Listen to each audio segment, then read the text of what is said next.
நேற்று நைட்டே இறந்து போச்சுன்னு அவங்க சொல்லிட்டாங்க. நேரில் வந்து விசாரிக்கிறப்ப சரியான பதில் அவங்க கொடுக்கல, முரண்பாடான பதில்கள். எப்படி இறந்தது என்னங்கிறதும் சொல்லவே மாட்டேங்கிறாங்க. யார் உடம்புல இருக்கிற ஆபரணங்களாம் நான் கழட்டியிருக்கிறாங்க, யார் கழட்டினாங்க? எங்கள் பாப்பா வந்து மதுரை வேலம்மாள் ஹாஸ்பிட்டலில் எம்பிபிஎஸ் முடித்து 2019 முடித்தது. அங்கேயே வேலை பார்த்துச்சு. மேல் படிப்புக்காக எதிர்நோக்கி இருந்தது.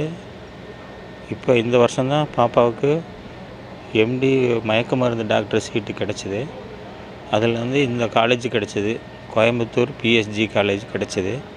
இப்போ பிஎஸ்ஜி காலேஜில் சேர்ந்து 3 மாதம் தான் ஆகுது. வருஷம் 6 லட்ச ரூபான்னு சொல்லி இப்போ 3 மாதம் தான் ஆகுது. 6 லட்ச ரூபா பணம் கட்டி சேர்ந்ததுங்க.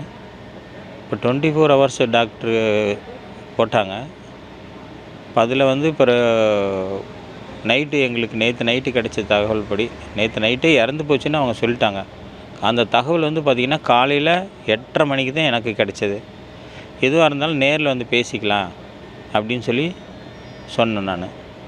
நேரில் வந்து விசாரிக்கிறப்ப சரியான பதில் அவங்க கொடுக்கல, முரண்பாடான பதில்கள். எப்படி இறந்தது என்னங்கிறதும் சொல்லவே மாட்டேங்கிறாங்க. யார் அந்த கதவை திறந்தாங்க, உடம்புல இருக்கிற ஆபரணங்களாம் நான் கழட்டியிருக்கிறாங்க, யார் கழட்டினாங்க? அதே மாதிரி இவங்களுக்கு வந்து தனியாக ரூம் கொடுத்துருந்துருக்குறாங்க. அந்த ரூமில் இவங்க பேக்கெல்லாம் வச்சுருந்துருக்குறாங்க. அதெல்லாம் போலீஸ்கிட்ட ஒப்படைச்சிருக்கிறாங்க. இவங்களாம் வந்து எல்லாத்தையும் அவசரப்பட்டு நியாயத்தை மறைக்கிறதுக்காக செஞ்சுருக்கிறாங்க போல் இருக்குது. எங்களுக்கு நியாயம் கிடைக்கணும். அப்போ தான் இந்த உடம்பை வந்து நாங்கள் வாங்குவோம். இதுதான் சார் நடந்தது எங்கள் பாப்பாவுக்கு. மருத்துவமனை நிர்வாகம் என்ன சொல்கிறாங்க?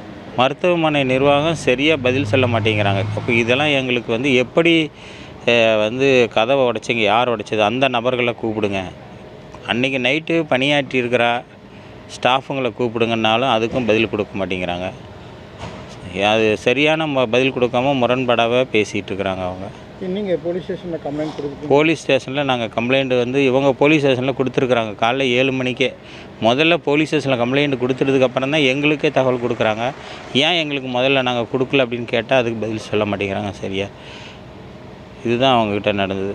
போலீஸ் வந்து என்னென்னா, நீங்கள் வந்து எஃப்ஐஆர் போடுங்க, போஸ்ட்மார்ட்டம் பண்ணுறதுக்கு ரிப்போர்ட் வாங்கிட்டு போங்க, பாடி வாங்கிட்டு போங்கன்னு சொல்கிறாங்க. நாங்கள் இதுக்கு நியாயம் கிடைக்கணும், அதுக்கப்புறம் தான் நாங்கள் அதுக்குண்டான ஸ்டெப் எடுப்போம்னு சொல்லியிருக்கிறோம். இதுதாங்க நடந்தது. இதில் நன்றி. பிளே ஸ்டோர் மற்றும் ஆப் ஸ்டோரில் இருந்து பாலிமர் செயலியை QR கோடு மூலம் பதிவிறக்கம் செய்யுங்கள். செய்திகளை உடனுக்குடன் பெறுங்கள்.